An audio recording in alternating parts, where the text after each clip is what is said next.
সুধা তেজের সামনে দোয়েলকে দাঁড় করিয়ে বলে, এই তো মিস্টার বসু মল্লিক, আমি আপনার যোগ্য পাত্রী নিয়ে এসেছি। আমার বোন দোয়েল, ও নিষ্পাপ নিষ্কলঙ্ক, ওর মাথায় ডিভোর্সের কোনো কলঙ্ক নেই। তেজ বলে, মানে? সুধা বলে, আমি ডিভোর্সি বলেই তো আমার সঙ্গে আপনার বিয়ের পিঁড়িতে বসতে এত আপত্তি। আমার বোন দোয়েল, ও তো আর ডিভোর্সি নয়।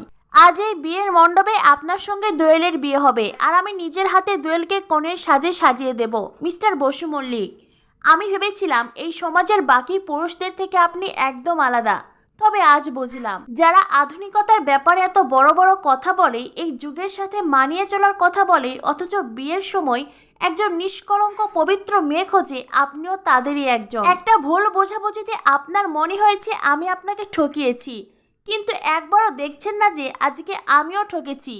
আমার মনে হয়েছে আমার গুণ, আমার মন, আমার স্বভাব, আমার চরিত্র, আমার আচার আচরণ, আমি মানুষটা কেমন সেটা দেখে আপনি আমাকে পছন্দ করেছেন। আপনার কাছে সেটাই শেষ কথা, কিন্তু না, আপনার কাছে এই সমাজের নির্ধারিত কলঙ্কটাই। তখনই তেজে সুধাকে থামিয়ে দিয়ে বলে, আপনি চুপ করুন, চুপ করুন। আপনি প্রথমে আপনি আর আপনার পরিবার মিলে আমাকে, আমার পরিবারকে ঠকিয়েছেন, মিথ্যা কথা বলেছেন, আর এখন আমাকে কাঠগড়াতে দাঁড় করাচ্ছেন। কেন করছেন এমন? হ্যাঁ, কেন বলছেন এই সমস্ত কথা? এখন এত বড় বড় কথা না বলে যখন এই বিয়েটা ঠিক হয়েছিল তখন এই সমস্ত কথা বলতে পারেননি আপনি ডিভোর্সি।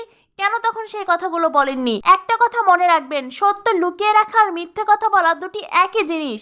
আর তেজ বসু মল্লিক মিথ্যাবাদীকে ঘেন্না করে। সুধা বলে, আমিও আর আপনাকে কতবার বলবো? হ্যাঁ, আর কতবার বলবো? আমি কোনো মিথ্যে কথা বলিনি, আমি কোনো সত্যি গোপন করিনি। আপনারাই তো বারবার বলেছেন আমার সম্পর্কে সমস্ত খোঁজ খবর নিয়ে তারপরে বিয়ের সম্বন্ধ পাঠিয়েছেন। তাহলে আমি কি করে জানবো আপনারা আমার ডিভোর্সের কথাটা জানতেন না? আমিও তো আমার অতীত সম্পর্কে আপনাকে বলার চেষ্টা করেছিলাম, আপনি নিজেই জানতে চান।